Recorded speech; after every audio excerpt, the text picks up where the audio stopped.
Oke, selamat pagi semuanya. Hari ini kita akan belajar materi baru, yaitu mengenai changes in ownership. Nah, kalian boleh buka materinya di problem 4. Kita hari ini hanya bahas satu problem. Nah, sebelum mulai materinya, biasanya kita kalau belajar advance 2, si perusahaan subsidiary ini kan, si perusahaan parent ini cuma melakukan akuisisi satu kali dan dia langsung gain control. Misalnya kalau kalian perhatiin soal-soal sebelumnya itu, materi-materi sebelumnya, biasanya dia bilang perusahaan A mengakuisisi 75% kepemilikan di perusahaan B. Nah, kayak gitu. Jadi biasanya parent itu langsung mengakuisisi satu kali dan langsung mendapatkan kontrol atas si subsidiary. Nah, di materi kali ini kita akan belajar gimana sih kalau misalnya si perusahaan parent ini beli akuisisinya itu sedikit-sedikit. Jadi kita bakalan belajar si parent ini mengakuisisi mulai dari dia nggak dapat kontrol sampai akhirnya dia mendapatkan kontrol atas subsidiary. Nah, seperti video minggu lalu, untuk modulnya nggak akan di-share, kalian boleh lihat sendiri modulnya di file yang udah dikirim di pertemuan pertama. Di sini aku cuma mau menjelaskan cara pengerjaannya aja. Nah, boleh dibuka problem 4-nya, materi changes in ownership. Oke, kita mulai. Italico mempunyai 75.000 lembar saham beredar dengan par value 2 per lembar dan OCC sebesar 900.000. Terus ada saldo retained earnings dari Italico. Nah, kita diminta untuk membuat jurnal transaksi yang diperlukan oleh Englanco terkait investasi yang dimiliki dari tahun 2018 sampai 2021 menggunakan cost method. Serta kita juga diminta untuk membuat jurnal eliminasi tahun 2020 sampai 2021. Nah, berarti kita lihat dulu nih. Si Englanco membeli saham Italico di pasar terbuka dengan informasi sebagai berikut.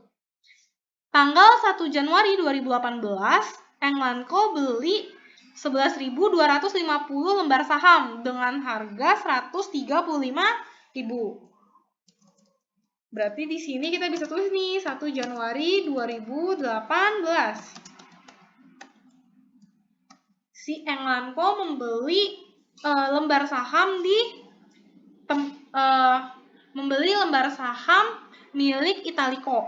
Berarti jurnalnya investment in S pada cash sebesar 135.000.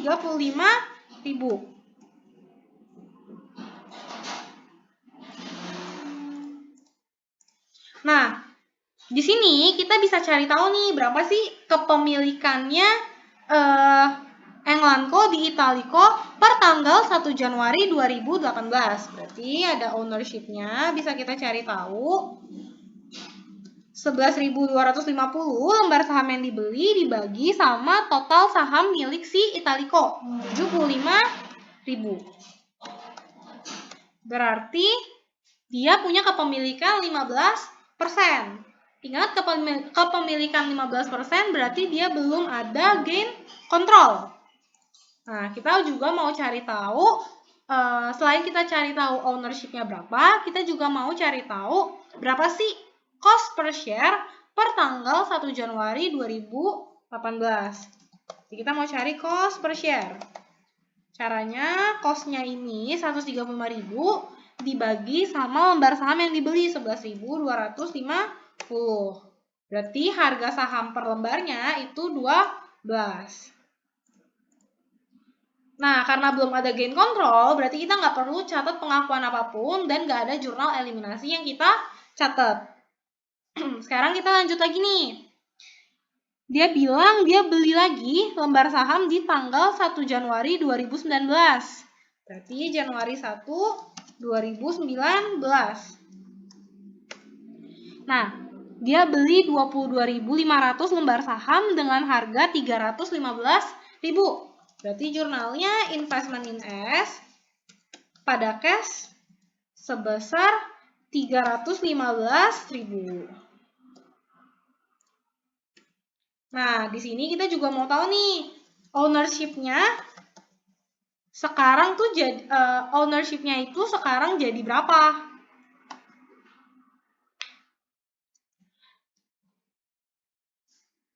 Caranya, lembar saham yang dibeli 22.500 kita bagi sama 75.000. Berarti di sini dia dapat kepemilikan 30%. Berarti total ownership-nya dari tahun 2018 sampai 2019 itu 15% ditambah sama 30%. Berarti dia masih punya total ownership 45%, masih di bawah 50%. Berarti tetap belum ada gain control. Selain itu, kita juga mau cari tahu cost per share di tanggal 1 Januari 2019. Berarti cost per share tinggal 315.000 dibagi sama lembar saham yang dibeli 22.500. Berarti cost per share-nya 14. Nah, kalau udah, karena dia juga belum dapat gain control, ini total ownership-nya warnanya bedain. Nah, karena dia belum gain control, berarti kita masih lanjut terus nih. Belum ada jurnal eliminasi atau pengakuan yang kita akui. Nah, sekarang dia di tanggal 1 Januari 2020, si Englanco beli lagi nih 26.250 lembar saham. Berarti jurnalnya sama, investment Ines, pada cash, saham besar 420.000. Nah, seperti biasa, seperti yang di atas, kita cari tahu dulu ownership-nya. Berarti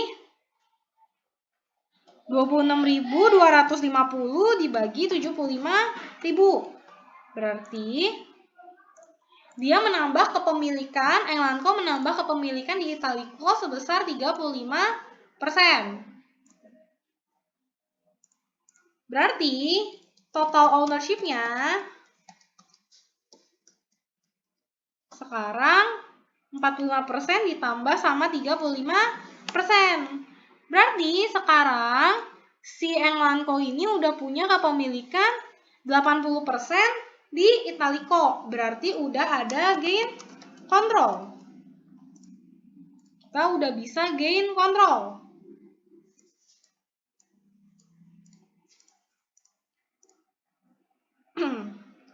Terus kita juga mau cari tahu cost per share-nya. Cost per share-nya berarti 420.000. Kita bagi sama lembar sahamnya 26.250. Berarti cost per share-nya 16. Nah, karena di tanggal 1 Januari 2020 berarti harus kita sesuai nih yang investasi kita yang di tahun 2018 sama di tahun 2019. Ini harus kita sesuaiin. Nah, caranya karena kita mau cari tahu dulu initial purchase price-nya. Initial purchase price ini adalah harga beli sebelum kita dapat gain control. Berarti kita nggak dapat gain control di tahun 2018 sama 2019.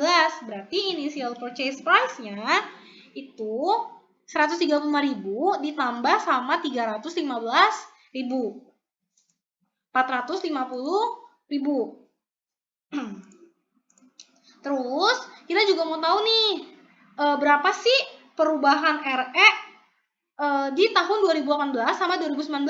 Karena kan kita mau sesuaiin tahun 2018 sama 2019 kan, karena kita udah dapat gain control. Nah, makanya kita mau cari tahu nih berapa sih besarnya RE yang emang seharusnya kita akui di tahun 2018 sama 2019. Changes in RE dari tahun since acquisition. Nah, ini caranya adalah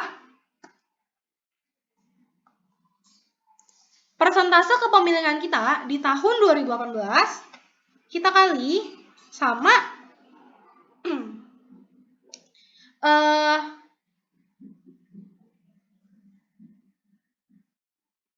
selisih antara income 2020 tahun kita sekarang dikurang sama 2018. Jadi kalau di sini, bukan income, RE tahun 2020, beginning 2020 dikurang sama 2018. Di sini RE beginning 2020 itu adalah 125.000. Kita kurang sama yang 1 Januari 2018 yaitu 50.000.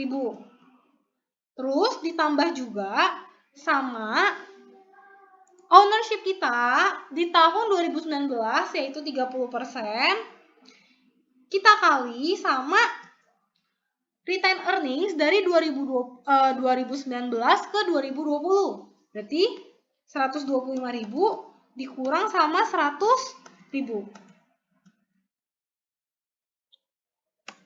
Berarti ada RE, sebenarnya kita boleh mengakui penambahan retained earnings sebesar 18.750 sejak tanggal akuisisi. Kalau udah, berarti kita bisa dapat nih carrying value dari nilai investasi kita yang tahun 2018 sampai 2019. Ini tinggal kita jumlahin. Kita dapat carrying value-nya 468.750. Kalau udah, sekarang mau kita bandingin sama implied value-nya. Implied value. Nah, implied value-nya ini kita ambil dari harga sekarang. Harga sekarang berarti yang 16 dikali sama jumlah saham yang kita beli di tahun 2018 sama tahun 2019. Berarti jumlah saham yang kita beli di tahun 2018 itu 11.250. Kita tambah sama lembar saham yang kita beli di tahun 2019 yaitu 22.500. Berarti implied value-nya itu 540.000. Nah, berarti nilai investasi kita seharusnya 540.000. Tapi carrying value kita tuh cuma catat 468.750. Padahal seharusnya 540.000.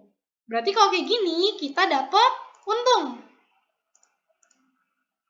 Kalau dapat untung berarti kita catat sebagai gain on revaluation. Kebalikannya kalau misalnya carrying value-nya lebih gede daripada implied value-nya, berarti kita catatnya loss on revaluation. Gain-nya tinggal kita selisihin. Kita dapat gain sebesar 71.250.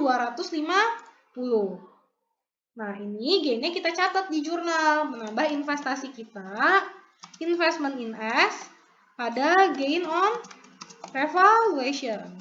Kalau misalnya loss tinggal dibalik, berarti loss on revaluation pada investment in S. Nah, ini untuk jurnal menyesuaikan nilai investasi kita. Nah, karena ini tanggal 1 Januari kita udah gain control, berarti kita bisa bikin CAD schedule. Berarti kita bikin CAD schedule. Ada parent, ada NCI, sama ada total.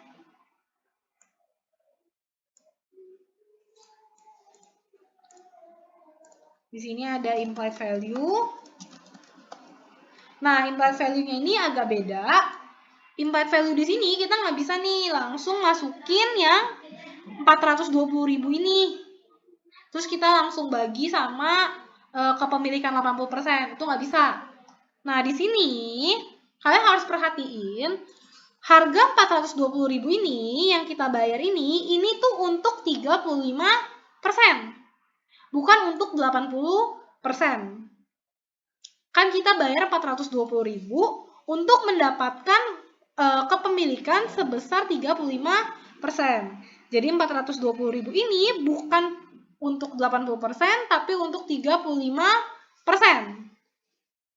Berarti di sini untuk cari total impact value-nya, berarti 420.000 dibagi sama 35%. Berarti total impact value-nya adalah 1.200.000. Baru dari 1.200.000 ini kita alokasiin ke parent 80%, kita alokasiin ke NCI sebesar 20%. Berarti 1.200.000 kita kali sama 80%. NCI-nya 1.200.000 dikali sama 20%. Kalau udah ketemu impact value, berarti kita bisa hitung book value of equity. Ini tuh ada dari common stock, OCC, sama retained earnings. Kita masukin semua angkanya. OCC, common stock-nya berarti 75.000 lembar saham dikali sama par value-nya yaitu 2. OCC-nya 900.000. Retain earnings-nya kita pakai retain earnings beginning tahun 2020. Berarti 125.000. Oh, udah kita jumlahin untuk dapat total book value of equity. Ini kita jumlahin. Kita dapat total book value-nya 1.175.000. Terus muncul difference. Kita kurangin, terus kita alokasiin ke goodwill. Berarti balance-nya jadi 0.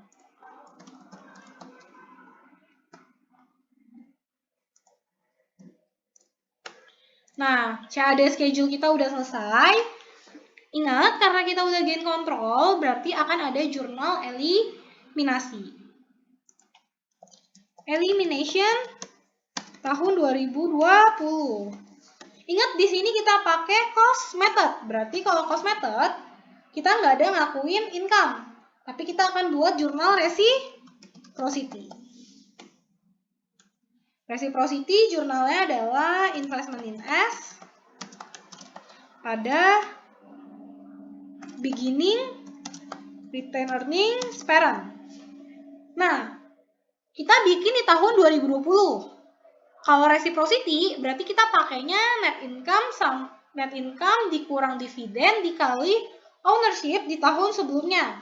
Berarti tahun 2018 sama 2019. Nah, di sini kita nggak tahu kan net income-nya berapa segala macam. Nah, kalian bisa langsung pakai angka changes in RE since acquisition. Ini kan tadi kalau pakai rumusnya itu kita udah menjumlahkan net income yang boleh kita akui di tahun 2018 sama 2019. Berarti harusnya dia nilainya sama reciprocity. Karena reciprocity juga mengakui income di tahun sebelumnya 2018 sama 2019. Jadi langsung kita masukin 18.750. Kalau udah, sekarang kita mau eliminasi book value of equity. Berarti ada common stock, terus OCC, retain earnings, difference, terus ada investment in S, terus NCI. Ingat ini pakai RE 1 Januari 2020. Common stock-nya 150.000, OCC-nya 900.000, RE-nya 1 Januari 2020 125.000. Difference-nya 25.000. Investment in S-nya seperti biasa kita jumlahin sisi debitnya, terus kita kali sama ownership-nya 80%. NCI-nya juga sama, kita jumlahin, terus kita kali sama ownership-nya 20%. Terus jangan lupa kita juga mau alokasiin si goodwill pada difference. Nilainya 25.000. Nah, di soal kalian bisa lihat Italico tidak mengumumkan dividen dari tahun 2018 sampai 2020. Berarti kita juga nggak perlu mengeliminasi atau membuat jurnal tentang dividen karena tidak ada dividen yang dibagikan. Kalau udah, berarti jurnal tahun 2020 kita sudah selesai. Sekarang kita mau bikin jurnal tahun 2021. Kalian lihat, pada tanggal 2 September 2021, England menjual saham Italico sebanyak 7.500 lembar dengan harga $19 per lembar. Berarti sekarang kita mau buat jurnal di tanggal 2 September tahun 2021. Di sini kasusnya adalah si Englandco menjual nih saham yang udah dia miliki. Kalau kita jual saham, berarti kita akan dapat cash. Terus nilai investment in S kita juga akan berkurang. Cash yang kita dapetin nilainya adalah 19, harganya dikali sama saham yang dijual 7.500. Investment in S berarti kita kaliin cost kita yaitu 16, costnya yang dipakai adalah cost yang terakhir yaitu si 16 ini yang dipakai. Terus kita kaliin sama saham yang dijual 7.500. Nah, ini ada sisanya kan? Ada selisih. Selisihnya kita catat ke akun namanya additional contributed capital.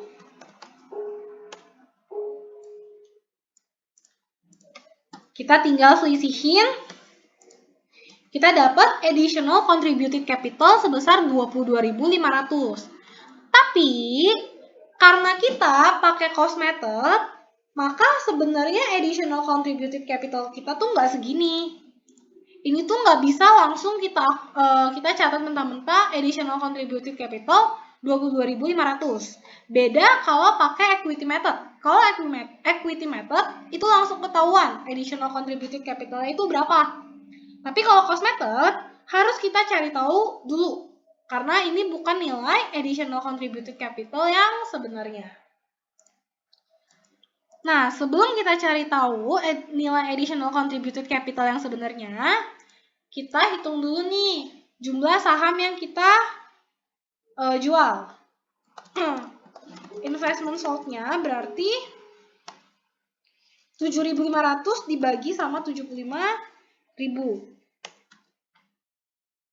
Berarti saham yang kita jual sebesar 10%. Berarti sisa ownership kita tinggal 80% dikurang sama 10%. Berarti sisa ownership kita itu 70%. Nah, kalau udah sekarang kita mau cari nih nilai additional contributed capital kita yang sebenarnya. Pertama, kita catat dulu cost of shares yang kita jual. Cost of shares-nya berarti 120.000. Terus kita juga mau hitung changes in RE. Dari tanggal 1 Januari 2020 sampai 31 Januari 2020.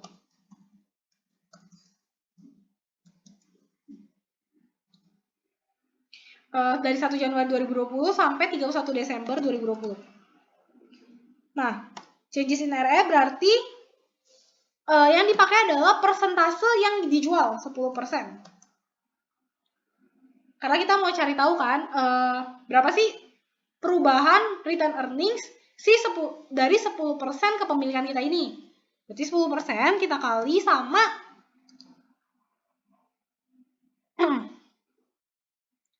return income yang didapat dari 1 Januari 2020 sampai 31 Desember 2020. Berarti itu tinggal kita lihat dari beginning RE 2021, 200.000. Kan beginning RE 2021 itu sama dengan ending RE 2020. Dikurang sama beginning RE 2020 yaitu 125.000.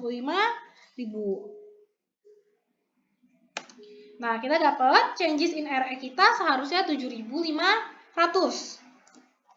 Terus jangan lupa, kita juga harus catat changes in income. Dari tanggal 1 Januari 2021 sampai tanggal kita jual 2 September 2021. Nah, ini juga 10% dikali sama perubahan RE-nya di tahun 2021, berarti 300.000 dikurang sama 200.000. Jangan lupa, di kalimat sebelumnya dia bilang, pada tanggal 30 Desember 2021, Italico mengumumkan dividen sebesar 20.000. Berarti kita tambah sama dividen 20.000. Terus, karena ini nggak full 1 tahun income yang kita dapetin, berarti harus kita kali sama fraction. Dari 1 Januari sampai 2 September. Itu ada 8 bulan. Kali 8 per 12. Berarti changes in income sebesar 8.000. Nah, ini kita dapat carrying value dari nilai investasi yang kita jual. Ini kita jumlahin. Berarti kita dapat carrying value-nya 135.500. Dan sekarang kita bandingin sama selling price-nya. Selling price-nya itu 142.500. Nah, selisih antara selling price sama carrying value itulah nilai additional contributed capital yang sebenarnya.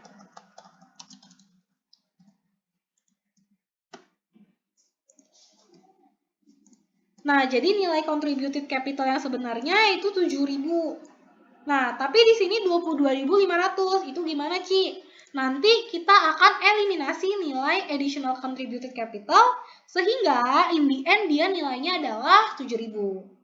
Tapi itu nanti di jurnal masih nanti-nanti.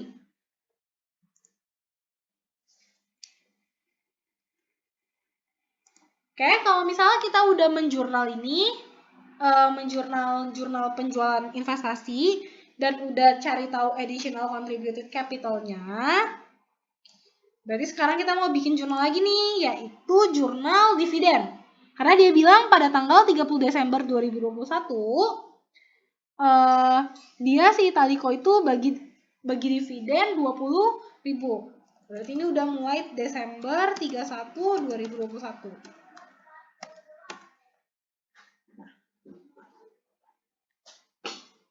Berarti di sini karena kita dia bilangnya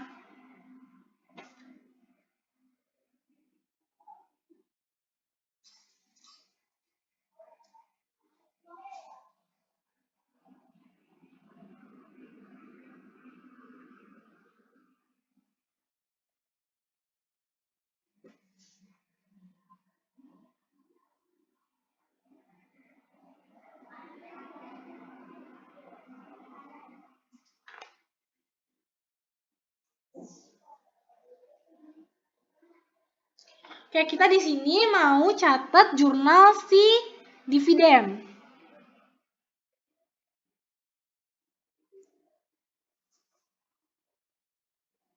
Oke, dia bilang dia mengumumkan dividen sebesar 20.000. Berarti kita catatnya dividen receivable pada dividen revenue sebesar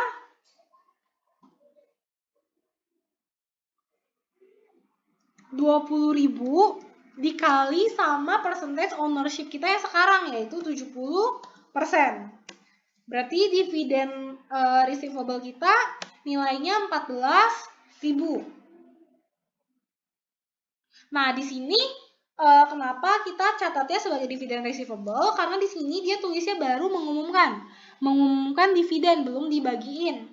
Berarti kita catatnya sebagai dividen receivable. Nah, kalau udah jurnal kita udah selesai untuk tahun 2021, sekarang kita masuk elimination tahun 2021. Seperti biasa, karena kita pakai cost method, berarti kita harus catat reciprocity. Reciprocity jurnalnya investment in S pada beginning REP. Nah, investment in S reciprocity berarti kita mau pakai net income tahun 2020, 2019 sama 2018. Berarti 2020 persentase kita 70% dikali sama income tahun 2020. Income tahun 2020 bisa kita dapat dari ending RE 2020 dikurang beginning RE 2020. Ending RE 2020 itu 200.000. Kita kurang sama beginning RE-nya 125.000. Ini untuk tahun 2020. Kita tambah juga sama yang punya 2018 sama 2019. Nah, ini dapatnya kita langsung aja pakai reciprocity yang di sini. Ini kan udah reciprocity tahun 2020 udah mencakup 2018 sama 2019. Berarti tinggal kita jumlahin. Berarti kita dapat reciprocity-nya 71.250. Nah, kalau udah, jangan lupa kita tadi mau eliminasi si additional contributed capital supaya nilainya sesuai nih, 7.000. Yang pertama kita eliminasi adalah perubahan nilai retained earnings. Karena udah jadi retained earnings, berarti kita catatnya additional contributed capital pada beginning retained earnings. Jadi kita akui nih nilai retained earnings-nya sebesar 7.500. Yang kedua, kita mau mengakui si income-nya yang 8.000. Berarti jurnalnya additional contributed capital pada subsidiary income sold.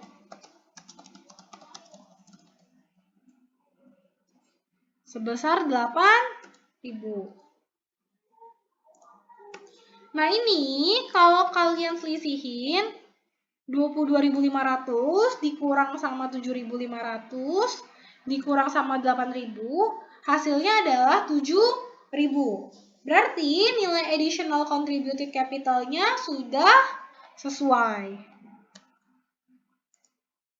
Oke, kalau misalnya udah, kita lanjut. Sekarang kita mau eliminasi book value of equity. Berarti ada common stock, terus ada OCC, terus ada retained earnings, terus ada difference, terus ada investment in S, terus ada NCI. Nah, common stock-nya kayak tadi 150.000, OCC-nya 900.000. Retained earnings-nya pakai retained earnings per 1 Januari 2021. Berarti 1 Januari 2021 RE-nya 200.000. Difference-nya 25.000. Investment in S-nya tinggal kita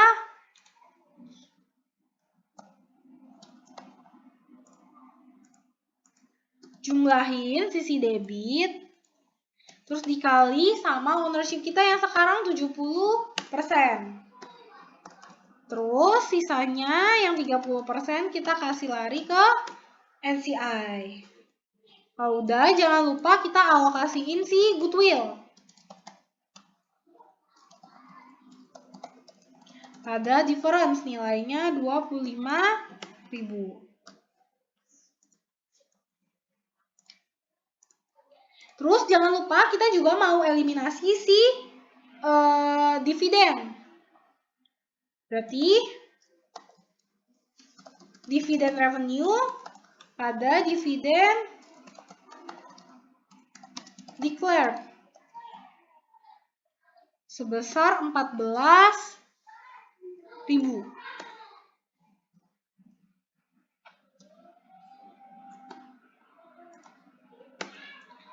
Terus di sini kita punya dividen receivable. Kalau kita sebagai parent jadi punya dividen receivable, berarti subsidiary punya dividen payable. Nah, itu kan intercompany transaction. Nggak boleh kita catat. Jadi harus kita eliminasi. Berarti kita eliminasi jadi dividen payable pada dividen receivable sebesar 14.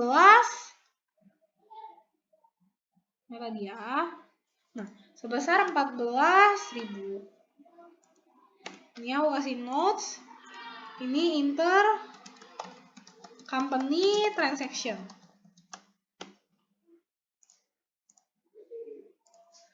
Nah, oke.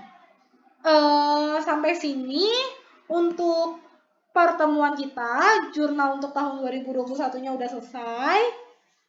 Materi ini memang materi yang paling sulit untuk advance.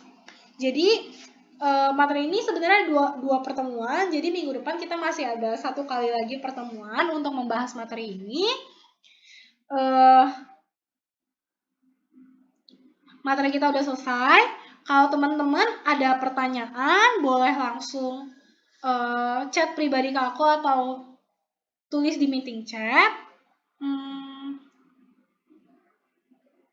Udah itu aja. Terima kasih buat teman-teman yang udah dengerin dan udah datang. Kalau ada pertanyaan, boleh langsung tanyain di meeting chat. Thank you semuanya.